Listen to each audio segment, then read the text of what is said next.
Hello students, आज हम करेंगे क्लास 12 बिजनेस स्टडी का हमारा चैप्टर 8.1 बिजनेस का। आज का हमारा 8.1 चैप्टर जो कि है कंट्रोलिंग। ठीक है, नियंत्रण। कंट्रोलिंग क्या है, क्या प्रोसेस है, क्या मीनिंग है, ये सब कुछ हम आज के लेसन में पढ़ेंगे। तो कंट्रोलिंग क्या है, देखिए हम आम यूज में मतलब आम देखते हैं, आम बोल चाल में भी हम हमेशा यूज करते हैं कंट्रोल में रहो, कंट्रोल में ये चीज लेके आओ। ठीक है, कंट्रोल से बाहर जा रही है ये चीज, तो आम मतलब हम ये शब्द लोकली यूज करते हैं। तो ये क्या है, ठीक है, थोड़ा थोड़ा मीनिंग तो हमें सबको पता है कि कंट्रोल यानी कि जो कुछ हम चाह रहे हैं उस हिसाब से कोई चीज नहीं हो रही है। ठीक है, और वो चीज हमारे चाहने से थोड़ा ऊपर नीचे जा रही है, तो इसलिए हम क्या करते हैं कि उसको कंट्रोल में करना पड़ेगा, यानी कि जैसे हम चाहते हैं उस हिसाब से उस चीज को करना पड़ेगा। तो ये कंट्रोलिंग है। अगर अपनी लैंग्वेज में, बिजनेस की लैंग्वेज में बात करें तो कंट्रोलिंग क्या है?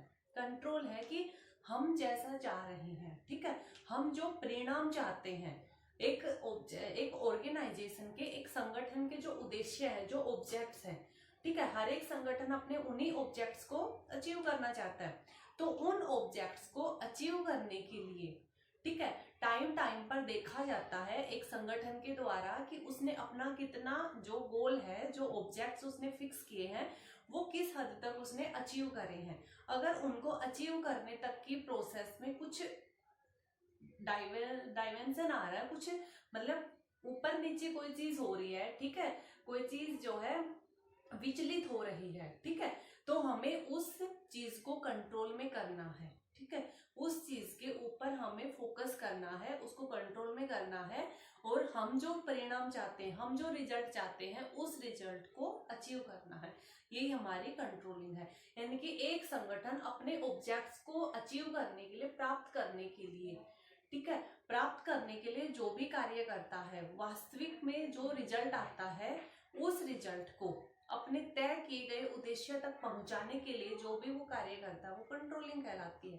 यानी कि उसका एक्चुअल रिजल्ट कुछ और है और जो उसने फिक्स किया है गोल वो कुछ और है, उसमें थोड़ा डिफरेंस है। तो उस डिफरेंस को कवर करने का जो प्रोसेस है, कवर करने का जो कार्य है, वो ये क्या कहलाता है? नियंत्रण। ठीक है, अब सिंपल लैंग्वेज में आपको समझाती हूँ। ठीक है, एक सिंपल एग्जांपल लेती हूँ जिसके द्वारा आप ये पूरा चैप्टर का कॉन्सेप्ट समझ जाओगे। देखिए, एक स्टूडेंट है, उसने सोचा है कि मैं अब की बार 90% मार्क्स लेके आऊंगा 12th क्लास में। ठीक है, 90 तो आज के उसमें तो बहुत कम है, उसने सोचा है 99% मार्क्स लेके आऊंगा। ठीक है, तो टाइम टाइम पर वो अपनी प्रोग्रेस को देखता है, क्योंकि उसको एंड में रिजल्ट 99 लेके आना है। तो टाइम टाइम पर वह अपनी प्रोग्रेस को चेक करता है, और वो चेक कैसे करेगा? क्लास में जो यूनिट टेस्ट होते हैं, जो हाफ ईयरली एग्जाम्स होते हैं, उनके द्वारा वो चेक करेगा कि उसने जो ऑब्जेक्ट, उसने जो गोल, जो उद्देश्य उसने फिक्स किया है, क्या वह उस उद्देश्य तक पहुंच रहा है नहीं। अगर उसके हाफ ईयरली एग्जाम में उसके मार्क्स आते हैं 70%, इट मीन्स वह अपने ऑब्जेक्ट से बहुत नीचे है, बहुत डाउन है, तो उसको कुछ सुधार करना पड़ेगा। ठीक है, कुछ उसको अपना इम्प्रूव करना पड़ेगा। तो ये जो इम्प्रूवमेंट है, ये जो सुधार करने के लिए वो जो भी कार्य करेगा, वो भी क्या होते हैं? कंट्रोलिंग का एक हिस्सा होते हैं। यानी कि उसने कंट्रोल किया है अपने वो जो उसके नीचे की तरफ जा रहे थे, अपने ऑब्जेक्ट्स को प्राप्त करने में जो इतना गैप था कि उसके 70 आ रहे हैं और उसका ऑब्जेक्ट था 99%। तो ये जो इतना गैप है, ठीक है, ये जो इतना विचलन है उसकी उस पॉइंटों में, ठीक है, ये इस गैप को पूरा करने के लिए वो जो भी प्रोसेस करेगा, वो जो भी कार्य करेगा, वो क्या कहलाता है? कंट्रोल ही कहलाता है। इसके लिए वह अलग अलग तरीके अपनाएगा, ज्यादा हार्डवर्क करेगा, ज्यादा रिवीजन करेगा, ठीक है, ज्यादा याद करके देखेगा, सब कुछ करेगा, और फिर एंड में वो अपने ऑब्जेक्ट्स को प्राप्त करेगा।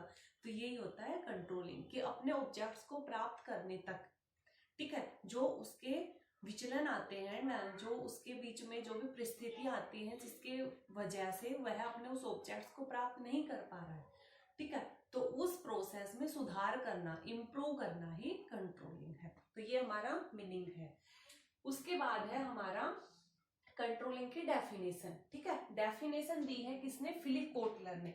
फिलिप कोटलर ने डेफिनेशन दी है कंट्रोलिंग की, कि नियंत्रण वह प्रक्रिया है, वह प्रोसेस है जिसके द्वारा वास्तविक परिणामों को, जो एक्चुअल जो रिजल्ट आया है, ठीक है, उस एक्चुअल रिजल्ट को इच्छित परिणामों के निकट लाने के प्रयास किए जाते हैं। यानी कि जो रिजल्ट आया है, ठीक है, जो वास्तविक रिजल्ट है, जैसे उसमें क्या था, वास्तविक रिजल्ट उस बच्चे के 70% मार्क्स, ठीक है, वो 70% मार्क्स क्या थे, वो वास्तविक रिजल्ट था 70%, लेकिन इच्छित क्या था 99%। तो इस 70% को इस 99% तक के निकट लाने के लिए जो भी प्रयास किए जाते हैं वो सारे प्रयास ही क्या कहलाते हैं, कंट्रोलिंग, नियंत्रण। समझ गए, ठीक है। तो ये थे हमारे नियंत्रण की डेफिनेशन। अब पॉइंट आता है नियंत्रण की क्या क्या विशेषताएं हैं, इसमें क्या खासियत है जिसकी वजह से ये दूसरों से अलग है, ठीक है, दूसरे जो प्रबंधकीय कार्य है उनसे अलग है। तो किस प्रकार से अलग है ये, फर्स्ट है, यह एक प्रबंध का आधारभूत कार्य है। नियंत्रण प्रबंध का एक मेन कार्य है, ठीक है, मेन जो है आधारभूत कार्य है, क्योंकि इसके द्वारा क्या होता है, देखिए अगर हम चीजों के ऊपर कंट्रोल ही नहीं करेंगे, ठीक है, तो चीजें इधर के उधर अस्त व्यस्त हो जाएंगी। इसका सिंपल सा एक एग्जाम्पल है, अगर पेरेंट्स अपने बच्चों पर ध्यान नहीं देंगे, ठीक है, वह उनकी स्टडी को यही नहीं करेंगे, मॉनिटर ही नहीं करेंगे कि बच्चा क्या पढ़ रहा है, कितना उसको याद है, ठीक है, क्या पढ़ता है वो, किस सब्जेक्ट्स में उसके जो है वीक है, किस में उसकी अच्छी पकड़ है। तो अगर वो एक पेरेंट्स अपने बच्चे के ऊपर ऐसा इतना ध्यान ही नहीं देंगे, ठीक है, तो वह बच्चा पता है सक्सेसफुल नहीं होगा, क्योंकि उसके ऊपर किसी का कंट्रोल ही नहीं है, कोई उसको देखने वाला ही नहीं है, ठीक है। बड़े बच्चे ठीक है वो समझदार हो जाते हैं, लेकिन अगर छोटे बच्चों को ऐसे खुला छोड़ दिया जाएगा, कोई ध्यान नहीं दिया जाएगा, तो वह अपना अचीव मतलब गोल तो उसका बाद में फिक्स करेगा, वो इस लायक ही नहीं बनेगा कि वो कुछ उद्देश्य फिक्स कर पाए, यानी कि वो पढ़ ही नहीं पाएगा। इसी तरह से कंट्रोलिंग क्या है, एक प्रबंध का महत्वपूर्ण कार्य है, यानी कि जब तक हम प्रबंध के कार्यों पर, प्रबंध में जो भी कार्य होते हैं उनके ऊपर कंट्रोल नहीं रखेंगे, उनके ऊपर निगरानी नहीं रखेंगे, तो प्रबंध का कोई भी कार्य अच्छे से नहीं होगा। यानी कि अगर हम कर्मचारी एम्प्लॉइज के ऊपर कंट्रोल नहीं रखेंगे, तो जिसकी जब मर्जी वो आएगा, जिसका जितना मर्जी होगा उतना काम करेगा, नहीं करेगा वो चला जाएगा, ठीक है। इसलिए प्रबंध के कार्यों को सही ढंग से चलाने के लिए, सुचारू रूप से चलाने के लिए नियंत्रण आवश्यक है। उसके बाद है यह अनिवार्य कार्य है, इनकी वही यह एक जरूरी कार्य है, इसके बिना प्रबंधकीय पर कोई भी संगठन अपना उद्देश्य प्राप्त नहीं कर पाएगा, ठीक है। अगर एक संगठन को अपने उद्देश्यों को प्राप्त करना है तो उसको कंट्रोल की प्रोसेस अपनानी पड़ेगी, उसको कंट्रोल करना पड़ेगा, अदरवाइज चीजें उसके कंट्रोल से बाहर हो जाएंगी और वह अपने उद्देश्य को प्राप्त नहीं कर पाएगा। उसके बाद है कंटिन्यू चलने वाली प्रोसेस है, निरंतर चलने वाली प्रक्रिया है, यानी कि कंट्रोलिंग वही है, हम ये नहीं कह सकते कि हमने एक बार किसी चीज के ऊपर कंट्रोल कर लिया उसके बाद फ्री, अब हमें जरूरत नहीं है, नहीं। कंट्रोलिंग क्या है, निरंतर रूप से हमें करनी पड़ेगी। ये नहीं है कि हमने एक बार कंट्रोल कर दिया और छोड़ दिया, जैसे किसी बच्चे को हमने एक बार 1 साल तक पूरा उसके ऊपर फोकस किया है, उसको अच्छे से पढ़ाया है, और अगली क्लास में होता है तो हम उसको ध्यान ही नहीं देते हैं, ठीक है। हमें लगता है कि हमने पिछले साल पूरा अच्छे से इसको समझाया है, पूरा इसको मॉनिटर किया है, ठीक है, तो ये अपना काम करेगा, ऐसा नहीं है, अगले साल भी उसके ऊपर पूरा उतना ही फोकस रखना पड़ेगा। उसी तरह से प्रबंधकीय कार्यों के लिए है, सिर्फ एक बार 1 महीने 6 महीने के लिए कंट्रोल करना सफिशिएंट नहीं है, एक संगठन के ऊपर लगातार कंट्रोल होता रहना चाहिए, कंट्रोल की प्रोसेस लगातार अप्लाई होती रहनी चाहिए, क्योंकि इससे क्या होता है कि अगर हम कंट्रोल की प्रोसेस लगातार अप्लाई करते रहेंगे, ठीक है, चीजों को ऑब्जर्व करते रहेंगे, तो जैसे ही हमें ये पता चलेगा कि चीजें थोड़ी सी लाइन से नीचे उतर रही, मतलब लाइन से हट रही है, हम तब की तब उसके ऊपर कंट्रोल अप्लाई करेंगे और उस चीज को वापस से पटरी पर लेकर आएंगे, ठीक है। उसके बाद नेक्स्ट है प्रबंधकीय प्रक्रिया का आरंभ व अंत दोनों है, यानी कि कंट्रोलिंग किसी भी, ठीक है, किसी भी प्रबंधकीय कार्य का, किसी भी जो है मैनेजमेंट प्रोसेस का एंड भी है और बिगिनिंग भी है। इनकी इसमें क्या है कि कोई भी कार्य प्रबंध का, ठीक है, वो स्टार्ट होता है तब भी कंट्रोल आता है और एंड में भी कंट्रोलिंग की प्रोसेस होती है। आरंभ होता है तब क्या, जब प्रबंधकीय प्रक्रिया क्रिया का कोई भी कार्य स्टार्ट होता है तो सबसे पहले हम उसके क्या करते हैं, ऑब्जेक्ट्स, ठीक है, ऑब्जेक्ट जो है डिसाइड करते हैं कि क्या हमें पाना है, ठीक है, और एंड में हम ये देखते हैं कि क्या उसका रिजल्ट क्या निकल के आया, यानी कि हमने जो पाना था क्या हमने वो पाया है या नहीं पाया है, ठीक है। तो देखिए नियंत्रण में क्या होता है, नियंत्रण में भी हमें सबसे पहले ऑब्जेक्ट ही डिसाइड करने पड़ते हैं, यानी कि जैसे यहाँ पर उस बच्चे ने अपने मार्क्स क्या 99% डिसाइड किए, तो कंट्रोल तभी तो हम कर पाएंगे अगर उसने ये चीज डिसाइड ही नहीं करी है 99%। तो अगर उसके 70% मार्क्स आते हैं तब भी हम कहेंगे कि अच्छे हैं, क्योंकि हमारा कोई ऑब्जेक्ट तो है ही नहीं, हमने कुछ फिक्स तो किया ही नहीं है कि हमें हमें पाना क्या है, ठीक है। यहाँ पर पहले उसने फिक्स किया है कि मेरे को क्या पाना है। इसलिए जब स्टार्टिंग में कोई व्यक्ति कोई भी संगठन जब फिक्स करते हैं अपना उद्देश्य, तो इट मीन्स यहाँ पे वो नियंत्रण का ही एक भाग है। उद्देश्य फिक्स करना भी नियंत्रण का, कंट्रोलिंग का ही एक पार्ट है। इसीलिए कहते हैं कि कंट्रोलिंग प्रबंध के जो भी प्रोसेस है उसका आरंभ है। आरंभ इसीलिए है क्योंकि अगर ये अपने ऑब्जेक्ट को ही फिक्स नहीं करेगा तो हम कंट्रोल करेंगे किस चीज पर। जैसे उस बच्चे का अगर उसने 99% फिक्स नहीं किया था और उसके 70% मार्क्स आ गए तो हमने तो लगेगा ठीक है, क्योंकि हमें हम कंपेयर किससे करें उसका, ठीक है। तो इसलिए किसी भी जो भी संगठन होता है, जो भी प्रोसेस होती है, उसका आरंभ और अंत दोनों है। अंत क्या है कि इसका एंड निकल के आया 70%, ठीक है, एंड इसका 70% निकल के आया था, तो अब हम इसमें इम्प्रूव करेंगे। आखिर 99 तक पहुंचने में हमारी क्या जो है हमसे कमियां रहेंगी, ठीक है, हम अपनी कमियों का पता लगाएंगे और फिर उसको सुधार करेंगे, उसको इम्प्रूव करेंगे और बाद में यहाँ तक हम पहुंचेंगे। तो ये इम्प्रूव करना और यहाँ तक अपने उद्देश्य तक पहुंचना, ये क्या है, एक कंट्रोलिंग की भाग है, कंट्रोलिंग की एक प्रोसेस है, ठीक है, इसीलिए कहा जाता है। नेक्स्ट है हमारा महत्व, कि आखिर नियंत्रण क्यों आवश्यक है, क्या महत्व है इसका किसी भी संगठन में। तो देखिए महत्व की जब बात आती है तो इम्पोर्टेंस की बात आती है, तो संस्था में ऑब्वियसली बात है हमें लगातार चीजों को मॉनिटर करते रहना पड़ेगा, देखते रहना पड़ेगा।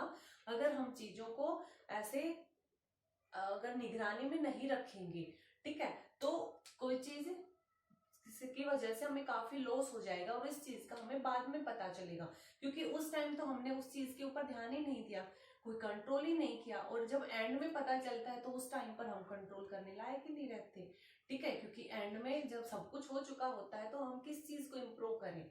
इसलिए नियंत्रण बहुत आवश्यक है किसी भी संस्था में। अगर पॉइंट्स की बात करें तो फर्स्ट है लक्ष्यों को पूरा करना, ऑब्जेक्ट्स को पूरा करना। देखिए नियंत्रण में क्या होता है, नियंत्रण में लक्ष्यों को पूरा किया जाता है, इनके कंट्रोलिंग के द्वारा हमारा जो एक ऑब्जेक्ट हमने फिक्स किया था, जो एक ऑब्जेक्ट फिक्स किया है उनको पूरा करने का कार्य कंट्रोलिंग के द्वारा ही होता है। यानी कि अगर हम अपने ऑब्जेक्ट्स तक नहीं पहुंच पाते हैं, हम अपने उद्देश्यों को पूरा नहीं कर पाते हैं, तो ये कंट्रोलिंग ही है, ये नियंत्रण ही है, जिसके द्वारा हम पता लगाते हैं कि आखिर क्या कमी रह गई कि हम अपने उद्देश्यों को प्राप्त नहीं कर पाए हैं, ठीक है। तो इसलिए अपने उद्देश्यों को पूरा करने में हेल्प करता है कौन, कंट्रोलिंग। उसके बाद है स्टैंडर्ड की एक्यूरेसी को जांचना, ठीक है, परिमापों की शुद्धता को जांचना। यानी कि यहाँ पे क्या है कि हमें जब हम कंट्रोलिंग के प्रोसेस पढ़ेंगे तब ये पूरी चीजें हमें और भी अच्छे से समझ में आएंगी। इसमें क्या होता है कि स्टैंडर्ड फिक्स किए जाते हैं, स्टैंडर्ड यानी कि हम ये फिक्स करते हैं कि हमें पाना क्या है, ठीक है, हमारा एक स्टैंडर्ड फिक्स करते हैं कि हमें इस साल के एंड तक इतना जो है प्रॉफिट अर्न करना है। एक कंपनी अपना स्टैंडर्ड फिक्स करते हैं, अपना ऑब्जेक्ट फिक्स करती है कि हमें इस साल के एंड तक इतना प्रॉफिट अचीव करना है, एक उसने फिक्स कर दी लिमिट। और अगर एक संस्था अपने उस ऑब्जेक्ट्स को पूरा नहीं कर पा रही है, बार बार मतलब पूरा अपना 99-100% देने के बाद भी वह उस गोल को अचीव नहीं कर पा रही है, तो इट मीन्स हमने जो स्टैंडर्ड फिक्स किया, जो ऑब्जेक्ट फिक्स किया है, उसमें भी कुछ कमियां हैं, हमें उसको भी सुधारना पड़ेगा, ठीक है। इसलिए ये परिमापों की शुद्धता भी देखता है। जो ऊपर का हो गया मैं उसे एक बार साफ कर देती हूँ। इनकी इसमें क्या है कि देखिए एक जो स्टूडेंट है उसने फिक्स किया है कि क्या 99% मार्क्स लेके आने हैं, लगातार कंटिन्यू हार्ड वर्क करने के बाद भी, लगातार पढ़ने के बाद भी वो यहाँ तक नहीं पहुंच पाता है, वो 90 to 95% तक रहता है।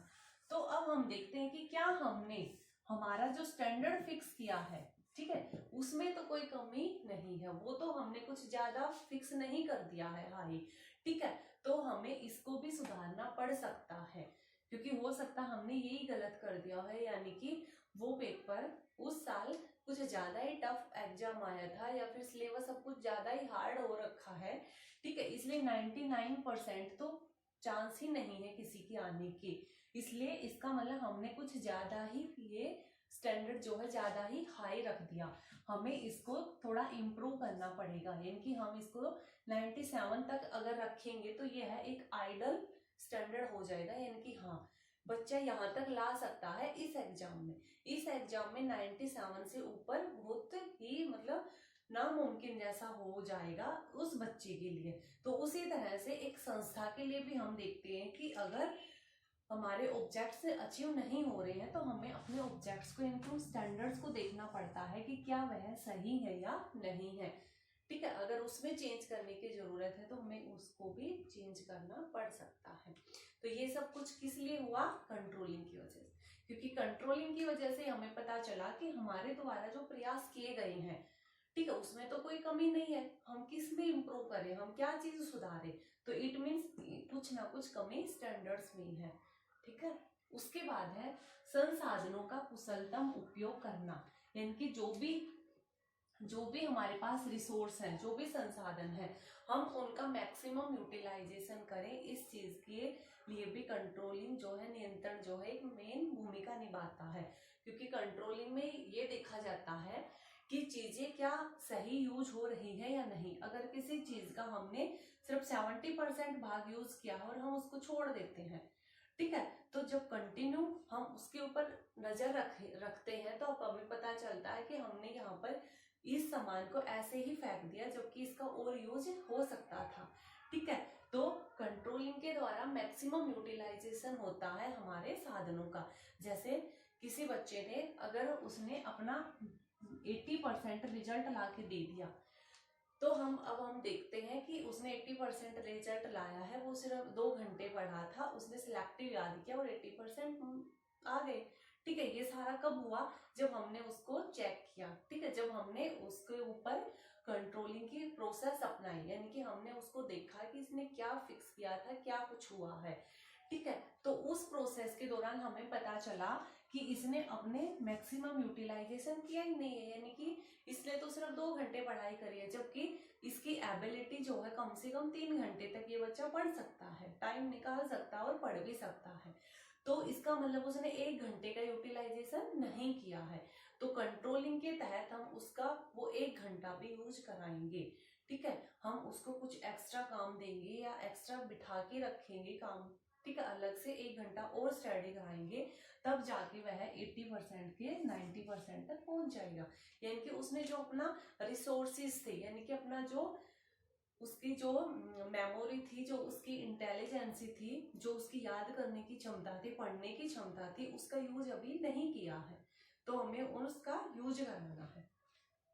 उसी तरह से है अभिप्रेरणा में सुधार करना, ठीक है, मोटिवेशन, ठीक है। इसमें क्या होता है, कंट्रोलिंग के द्वारा हम देखते हैं कि व्यक्ति अपना जो है, एक संगठन में देखा जाता है कि व्यक्ति अपना योगदान अच्छे प्रकार से नहीं कर पा रहे हैं, ठीक है, अब भी इनमें काफी पोटेंशियल बाकी है, ये अपनी पूरी क्षमता का यूज नहीं कर पा रहे हैं।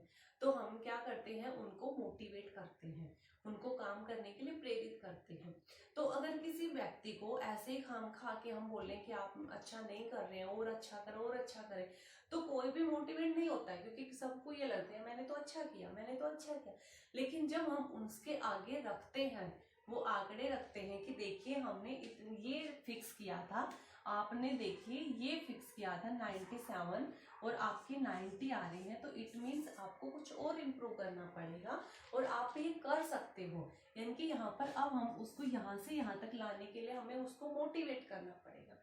तो मोटिवेट करने में भी कंट्रोलिंग भूमिका निभाता है, क्योंकि कंट्रोलिंग के द्वारा ही उसको रियलाइज कराया जाता है कि आपने कहाँ पे क्या कमी छोड़ दी, आप इसको कैसे इंप्रूव कर सकते हो। ठीक है, उसके बाद है अनुशासन सुनिश्चित करना। कंट्रोलिंग के द्वारा क्या होता है, संस्था में डिसिप्लिन रहता है, क्योंकि हर एक चीज के ऊपर लगातार निगरानी रखी जाती है। ठीक है, कुछ भी ऊपर नीचे होते ही उसके ऊपर प्रोसेस अप्लाई कर दी जाती है, नियंत्रण करने की, उसको कंट्रोल में लाने की प्रोसेस अप्लाई कर दी जाती है। इसलिए हर चीज वहां पर डिसिप्लिन में रहती है, ना तो पैसे की वेस्टेज होती है और ना ही कर्मचारियों के द्वारा अपने टाइम की वेस्टेज की जाती है। उसके बाद है कोऑर्डिनेशन स्थापित करना, समन्वय स्थापित करना, क्योंकि कंट्रोलिंग के द्वारा मेन उद्देश्य क्या है कंट्रोलिंग का, अपने ऑब्जेक्ट्स को अचीव करना, यानी कि संस्था के उद्देश्य को प्राप्त करना। और संस्था का उद्देश्य किसी एक व्यक्ति के द्वारा प्राप्त नहीं किया जाता, सारे व्यक्ति जब मिलके काम करेंगे, सारे एम्प्लॉय जब मिलके काम करेंगे तभी उस उद्देश्य को प्राप्त किया जाएगा। इसलिए कंट्रोलिंग की कोशिश रहती है कि संस्था में क्या हो, समन्वय हो, कोऑर्डिनेशन हो। इसलिए उद्देश्यों को, ऑब्जेक्ट्स को इस तरह से फिक्स किया जाता है कि सारे व्यक्ति मिलकर काम करें। ठीक है, तो ये थी कंट्रोलिंग की इम्पोर्टेंस, उसके क्या महत्व थे। उसके बाद आ जाएगी कंट्रोलिंग की सीमाएं। देखिए, हम बिजनेस में अब तक हमने जितने भी लेसन किए हैं उस सब में हमने पढ़ा है हर एक चीज की कुछ ना कुछ प्रॉफिट्स, कुछ ना कुछ बेनिफिट्स होते हैं, तो कुछ ना कुछ उसमें कमियां भी होती हैं। और बिजनेस में क्या, ये तो कॉमन रूल है, ये तो हम लाइफ में भी देखते हैं, हर एक चीज के फायदे और नुकसान दोनों चीजें होती है। तो कंट्रोलिंग अपने आप में इतनी अच्छी है, इतने सारे इसके बेनिफिट्स थे, तो आखिर इसमें कमी क्या है, इसकी क्या डिमेरिट्स हैं। तो फर्स्ट है गुणात्मक प्रमाप निर्धारित करने में कठिनाई। गुणात्मक प्रमाप यानी कि क्वालिटेटिव, कई बार क्या होता है, जैसे ऑब्जेक्ट्स में हमने बात करी, तो हम एक स्टैंडर्ड में एक संख्या में तो फिक्स कर सकते, उसका कंपेयर कर सकते, जैसे हमने यहाँ पे 99 कर दिया, या फिर हम लिख सकते हैं कि हमें साल के एंड में 1 करोड़ प्रॉफिट अर्न करना है। तो जहां तक संख्याओं की बात आती है, क्वांटिटी की बात आती है, वहां पे तो हम कंट्रोल कर सकते हैं। लेकिन जहां पर हम किसी चीज को क्वांटिटी में मेजर नहीं कर सकते हैं, ठीक है, तो उसके ऊपर कंट्रोल कैसे करेंगे, यानी कि कुछ चीजें क्वालिटेटिव होती हैं। ठीक है, क्वालिटेटिव होती है, यानी कि उनको हम संख्या में नहीं नाप सकते हैं। जैसे कि कॉमनली हम देखें, ईमानदारी है, ठीक है, सुंदरता है, इनको हम कैसे नापेंगे कि इसमें 10 ईमानदारियां हैं, ठीक है, ये 10% ईमानदार है, हम नहीं नाप सकते, क्योंकि ये सारी चीजें क्वालिटेटिव होती है, गुणात्मक होती है। तो इसलिए जहां पर गुणात्मक चीजों की बात आती है वहां पर हम वो स्टैंडर्ड फिक्स ही नहीं कर पाते। संख्याओं की बात की हमने फिक्स कर दी 99% मार्क्स या 1 करोड़ का लाभ होना चाहिए साल के एंड में। तो जहाँ पे गुणात्मक चीजें हैं वहां पर हम क्या स्टैंडर्ड फिक्स करें, और जब स्टैंडर्ड ही नहीं फिक्स कर पाएंगे तो हम कंपेयर कैसे करेंगे और हम उसमें इम्प्रूव कैसे करेंगे। इसलिए गुणात्मक चीजों में ये कमी, कंट्रोलिंग की कमी है कि गुणात्मक जो चीजें होती हैं, इनके जहाँ पे चीजों को हम संख्या में नहीं मेजर कर सकते, वहां पे कंट्रोलिंग की प्रोसेस बहुत मुश्किल हो जाती है। इसके लिए हमें क्या करना पड़ता है, जैसे किसी संस्था में मान लीजिए एम्प्लॉइज है, उनका मनोबल देखना है, ये देखना है कि संख्या में, मतलब संस्था में वो पॉजिटिवली जुड़े हुए हैं संस्था से या नहीं जुड़े हुए हैं, एम्प्लॉइज का संस्था के प्रति लगाव है या नहीं है। तो इस चीज को हम कैसे नापेंगे, नंबर में तो नहीं नाप सकते कि अगर लगाव 1000 है तो ठीक है, 2000 है तो ठीक, कैसे पता चलेगा, नहीं पता चल सकता संख्या में। इसलिए वहां पे हम देखेंगे कि एम्प्लॉय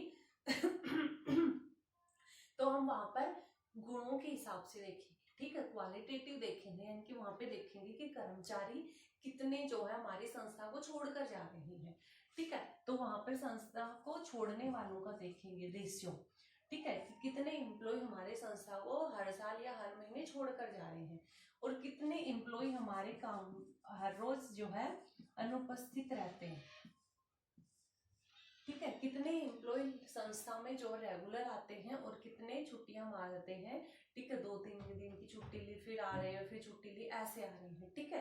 तो हम ये चीजें देखेंगे और फिर उनका देखेंगे कि अगर ये सब चीजें, ठीक है, संस्था में उनका योगदान कितना है, ठीक है, उनका योगदान देखेंगे कि क्या वह अपना कंट्रीब्यूशन चीजों में दे भी रहे हैं या नहीं दे रहे हैं, ठीक है, वो मोटिवेशन उनका स्केल कितना, वो कितने मोटिवेट होके काम करते हैं, इनकी इन सब चीजों से देखेंगे। तो अगर ये सारी चीजें, ठीक है, अगर जैसे अनुपस्थिति और संस्था को छोड़कर जाने वाले कर्मचारियों का लेवल ज्यादा है, ठीक है, ये हाई, ये ज्यादा आ रहा है, तो इट मीन्स कर्मचारी जो है अभी भी उस संस्था से जुड़े रहे। और अगर ये चीजें कम है, यानी कि बहुत कम कर्मचारी संस्था से छोड़कर जाते हैं या अपसेंट रहते हैं, तो इट मीन्स कर्मचारियों में लगाव है अपने ऑफिस के प्रति, अपने काम के प्रति, अपने संगठन के प्रति। तो इसलिए हम, क्योंकि इन चीजों को क्वांटिटी में तो नहीं नाप सकते थे, लेकिन हमने इस तरह से इनको नापने की कोशिश करी है। उसके बाद दूसरी इसकी कमी है कि स्थायी जो फिक्स्ड कॉस्ट होते हैं उनके ऊपर कोई कंट्रोल नहीं होता है। देखिए, संस्था को चलाने के लिए हमें पता है दो तरह की कॉस्ट होती है, फिक्स्ड कॉस्ट और वेरिएबल कॉस्ट। फिक्स्ड कॉस्ट और वेरिएबल कॉस्ट। फिक्स्ड कॉस्ट क्या होती है कि एक ऑर्गेनाइजेशन को कंटिन्यू चलाने के लिए, लगातार चलाने के लिए हमें कुछ लागतें सहन करनी ही पड़ती है, उनका भुगतान करना ही पड़ेगा, चाहे संस्था को लॉस हो या हानि हो।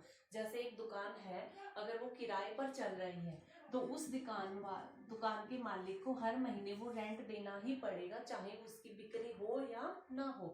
तो इस रेंट के ऊपर तो कंट्रोलिंग की अगर हम प्रोसेस अपनाएंगे तो भी हम कुछ नहीं कर सकते, क्योंकि ये तो फिक्स्ड कॉस्ट है, ये तो हमें देनी ही पड़ेगी, हम इस कॉस्ट को कम कर ही नहीं सकते। हाँ, वेरिएबल कॉस्ट के ऊपर हमारा रहता है, जैसे वेरिएबल कॉस्ट हो गई हमारी जो है मटेरियल की कॉस्ट, ठीक है, रॉ मटेरियल की कॉस्ट है। तो रॉ मटेरियल जो भी हम कच्चा माल मंगाते हैं उसकी कॉस्ट को हम फिर भी इम्प्रूव कर सकते हैं। इम्प्रूव करने के लिए इनके हम अलग अलग और मेंबर्स और एजेंट ढूंढ सकते हैं। जो भी एजेंट हमें, जैसे एजेंट ए बी सी, हम बी से ले रहे हैं, हम देखेंगे कि बाकी एजेंट्स हमें वो माल कितने कॉस्ट पर करा सकते हैं। हो सकता है कि ये इससे कम कमीशन लेके हमें कम कॉस्ट पे वो माल प्रोवाइड करा दे, या फिर ये हो सकता है कि हम इकट्ठा ज्यादा माल मंगा लें, ठीक है, तो हमें कुछ सस्ता पड़ जाए। यानी कि यहाँ पर हमारे पास कुछ एक ऑप्शन होते हैं कॉस्ट को कंट्रोल करने के, लेकिन फिक्स्ड कॉस्ट को हम कंट्रोल कर ही नहीं सकते, रेंट वो तो देना पड़ेगा, ठीक है। बाकी जो अदर चार्जेस हैं, गर्मियों में जैसे कस्टमर आते हैं या फिर नहीं आते हैं तो भी हम, ये तो है नहीं कि हम फैन बंद करके रखेंगे, दुकान का फैन भी कंटिन्यू चलाना पड़ेगा, इनकी बिजली का बिल जो आ रहा है वो भी रहेगा। तो इस तरह की जो कॉस्ट होती है वो। उसके बाद है कर्मचारियों के द्वारा विरोध। कंट्रोलिंग जो प्रोसेस होता है उसका विरोध कर्मचारियों के द्वारा किया जाता है, क्योंकि देखिए, कर्मचारी क्या, हर एक इंसान विरोध करता है। अगर आपके पेरेंट्स आपके ऊपर लगातार जब कंट्रोल रखते हैं, लगातार आपके ऊपर रखते हैं निगरानी, तो आपको भी लगता है कि मेरे से क्यों इतना वो कर रहे हैं, मेरे ऊपर कंट्रोल, ठीक है, मैं अपने आप भी कर सकता हूँ, ये कर सकता हूँ, वो ये वो, आप मतलब ऐसे इरिटेट होते हो। तो इसी तरह से कर्मचारी भी उस चीज का विरोध करते हैं कि ये तो यार ये हो गया कि हमारे ऊपर हमेशा एक निगरानी सी रहती है कि आपने ये नहीं किया, थोड़ा सा कुछ गलत होते फिर ये हो जाता है कि आपकी वजह से ये लॉस हुआ, आप इसको इम्प्रूव करिए। तो उनके ऊपर लगातार एक प्रेशर रहता है कर्मचारी के ऊपर, ठीक है। तो इसलिए कंट्रोलिंग की जो प्रोसेस होता है उसका विरोध किया जाता है संस्था में काम करने वाले एम्प्लॉइज के द्वारा। उसके बाद यह एक महंगी प्रोसेस है, क्योंकि कंट्रोलिंग एक कॉस्टली पड़ती है हमें प्रोसेस, क्योंकि इसमें सबसे पहले हमें क्या करने पड़ते हैं, वो स्टैंडर्ड फिक्स करने पड़ते हैं। तो स्टैंडर्ड, चलिए वो तो लोकल एग्जाम्पल था कि हमने 99% मार्क्स लेके आने, लेकिन किसी संगठन में, किसी एक संस्था में स्टैंडर्ड फिक्स करना भी एक कॉस्टली कार्य है, क्योंकि कितना स्टैंडर्ड फिक्स करा जाए इसके लिए हमें मार्केट को देखना पड़ता है, रिसर्च करना पड़ता है, ये देखना पड़ता है कि हमारे सेल कहाँ तक है, कितनी हम इस साल में एक्स्ट्रा सेल कर सकते हैं। इनकी पूरी एक प्रोसेस होती है, ये भी स्टैंडर्ड फिक्स करने के लिए भी हमें मार्केट को देखना पड़ता है, उसके ऊपर उसको एनालिसिस करना पड़ता है। इसलिए पहले अपने स्टैंडर्ड फिक्स करो, फिर उसके अकॉर्डिंग काम करो, ठीक है। फिर जो एक्चुअल में जो रिजल्ट आया है उसको कंपेयर करो, ठीक है, जो भी हमने ऑब्जेक्ट फिक्स करे थे उनके, फिर उसके बाद उसको जो है उसमें इम्प्रूवमेंट करो, उसको सुधारो। और फिर इम्प्रूवमेंट के बाद फिर एक्चुअल में हम अपने प्रोसेस तक पहुंचते, ऑब्जेक्ट्स तक पहुंचते। तो इस तरह से यह एक प्रोसेस जो है कॉस्टली हो जाती है। बाकी कंट्रोलिंग के प्रोसेस क्या है वो अभी हम नेक्स्ट पॉइंट में करेंगे। तो ये थी कंट्रोलिंग की क्या क्या सीमाएं हैं, क्या क्या हानियां हैं। उसके बाद आती है नियोजन व नियंत्रण में संबंध। देखिए हम देखते हैं कि कंट्रोलिंग और प्लानिंग, ठीक है, कहीं ना कहीं एक दूसरे से जुड़े हुए हैं। तो आखिर नियंत्रण और नियोजन, प्लानिंग और कंट्रोलिंग किस तरह से एक दूसरे से जुड़ी हुई है और किस तरह से एक दूसरे से अलग है। तो ये जो पॉइंट है कई बार 4 नंबर में पेपर में आ जाता है, नियोजन और नियंत्रण में क्या संबंध है, किस तरह से जुड़ी हुई है, किस तरह से एक दूसरे से विभिन्न है। तो इसमें देखिए नियोजन और नियंत्रण में एक रिलेशन होता है, एक संबंध होता है। वो किस तरह का होता है, इसको 2 भागों में बांटते हैं हम। एक तो ये कि एक दूसरे के ऊपर ये निर्भर होते हैं, ठीक है, कौन, नियोजन और नियंत्रण एक दूसरे के ऊपर निर्भर होते हैं, ठीक है। और दूसरा हम कहते हैं कि ये एक दूसरे से अलग होते हैं, एक दूसरे के ऊपर निर्भर नहीं होते हैं। तो हमारे यही पॉइंट्स हैं कि जो नियोजन और नियंत्रण है, ठीक है, ये एक दूसरे के ऊपर निर्भर भी है और एक दूसरे से अलग भी है। तो पॉइंट आती है एक दूसरे के ऊपर निर्भर। नियोजन और नियंत्रण, इन दोनों को हम एक दूसरे से अलग नहीं कर सकते हैं, कहीं ना कहीं ये दोनों आपस में जुड़े हुए होते हैं। हम इनको अलग अलग जो है बिल्कुल अलग कार्य के रूप में नहीं देख सकते हैं, क्योंकि नियोजन के बिना नियंत्रण नहीं हो सकता और नियंत्रण के बिना नियोजन नहीं हो सकता। वो क्यों नहीं हो सकता, क्योंकि देखिए फर्स्ट है नियोजन नियंत्रण के अभाव में अर्थहीन है। इनकी हम पॉइंट्स बना सकते हैं कि जो नियोजन होता है, ठीक है, नियोजन जो है वो नियंत्रण के अभाव में अर्थहीन है, इनकी उसका कोई भी अर्थ नहीं है। वो कैसे, देखिए नियोजन नियंत्रण के अभाव में अर्थहीन है। इनकी हमने प्लानिंग तो कर ली, नियोजन तो कर लिया कि हमें साल के एंड में 1 करोड़ का लाभ चाहिए है, हमें साल के एंड में 99% मार्क्स चाहिए है, ये तो हमने प्लानिंग कर ली, नियोजन कर लिया, ठीक है। अब इनको कैसे अचीव करना है हमने अपना वो भी डिसाइड कर लिया प्लानिंग के तहत ही। लेकिन एंड में हमारा आया यहाँ पर 1 करोड़ नहीं आया, ठीक है, 80 लाख रुपए का हमें लाभ हुआ, 90% हमें मार्क्स मिले। तो अब देखिए अब क्या इन दोनों से हमें ये मिला, तो क्या बस खत्म नियोजन, नहीं। अब नियोजन में हमने प्लानिंग में ये फिक्स किया था और एक्चुअल में ये निकल के आया, तो अब हमें क्या करना पड़ेगा, इसके ऊपर कंट्रोल करना पड़ेगा, ठीक है। अब हमें यहाँ पे लगानी पड़ेगी कंट्रोलिंग की प्रोसेस, ठीक है, कंट्रोलिंग की प्रोसेस अप्लाई करनी पड़ेगी कि आखिर ऐसा क्यों हो रहा है। तो हम इस 80 लाख के ऊपर कंट्रोल करेंगे, देखेंगे कि 80 लाख क्यों आया, कैसे आया है, क्या कमी रह गई, तो हम उस कमी को सुधारेंगे, इम्प्रूव करेंगे और यहाँ तक पहुंचेंगे। तो देखिए अगर ये चीज ना होती, कंट्रोलिंग ना होती, तो नियोजन हमारा क्या सक्सेसफुल होता, हमारी प्लानिंग नहीं होती, क्योंकि प्लानिंग के हिसाब से तो हमारा 1 करोड़ था, पहुंचा 80। अब क्या करें, अब हमें कंट्रोल को लेके आना पड़ेगा। इसलिए नियोजन नियंत्रण के अभाव में कुछ भी नहीं है। उसके बाद नेक्स्ट है कि नियंत्रण नियोजन के अभाव में अंधा है। अगर ये कुछ नहीं है तो उसी तरह से नियंत्रण भी नियोजन के ऊपर डिपेंड है। नियंत्रण जो है नियोजन के अभाव में क्या है, अंधा है। वो कैसे, देखिए अगर ये डिसाइड नहीं किया, इसने ये प्लानिंग ही नहीं करी, कोई प्लानिंग ही नहीं हुई, ठीक है, तो हम ये 80 और 90 का रिजल्ट आ गया, 80 लाख लाभ हो गए, एक बच्चे को 90% मार्क्स आ गए, ठीक है, तो हम कंट्रोलिंग कहाँ लगाएं, ठीक है जो आया वो अच्छा है, ठीक है ना, जो आया वो अच्छा है। हमें कब पता चलेगा कि जो आया है वो अच्छा नहीं है, कब पता चलेगा, जब हमारे पास यहाँ पे कुछ होगा, इनकी जब हमने कुछ प्लानिंग कर रखी होगी, कुछ पहले से कुछ डिसाइड कर रखा होगा कि भाई यहाँ पे तो 1 करोड़ डिसाइड हुआ था और उस बच्चे को 99% मार्क्स आने थे, ना तो संस्था ने 1 करोड़ अचीव किया, ना उस बच्चे ने 99% मार्क्स लेके आया, तब वहां पे कंट्रोलिंग आएगी, ठीक है, तब वहां पे कंट्रोलिंग को हम लागू करेंगे। तो इसलिए कंट्रोलिंग भी अंधा है, कुछ नहीं कर पाएगा जब तक उसके पास ये नहीं होगा, ये यानी कि उसके पास कुछ प्लान नहीं होगा, कुछ नियोजन के रूप में, नियोजन के तहत उसने कुछ फिक्स नहीं किया होगा अपना ऑब्जेक्ट। तो जब तक उसने नियोजन के तौर पर कोई ऑब्जेक्ट नहीं रखा है तब तक कंट्रोलिंग किस पे करे। तो ये तो था नियोजन और नियंत्रण एक दूसरे के ऊपर निर्भर है। अब दूसरा पॉइंट हमने पढ़ा है कि ये एक दूसरे से अलग भी है, ठीक है। तो क्योंकि 2 पॉइंट्सों में हमने इनका रिलेशन है, एक तो रिलेशन बनता है कि एक दूसरे के ऊपर डिपेंड है, अलग नहीं कर सकते, और दूसरे में हम इस पॉइंट को ऐसे भी, इनके बीच के रिलेशन को इस तरह से भी समझ सकते हैं कि ये दोनों एक दूसरे से अलग है।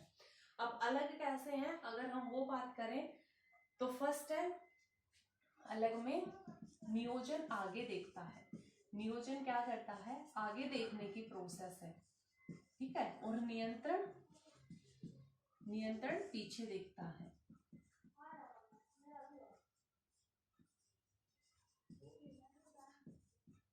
ठीक है, इनके इसमें क्या है कि नियोजन आगे देखता है, इनकी नियोजन भविष्य के लिए होता है। नियोजन क्या होता है, फ्यूचर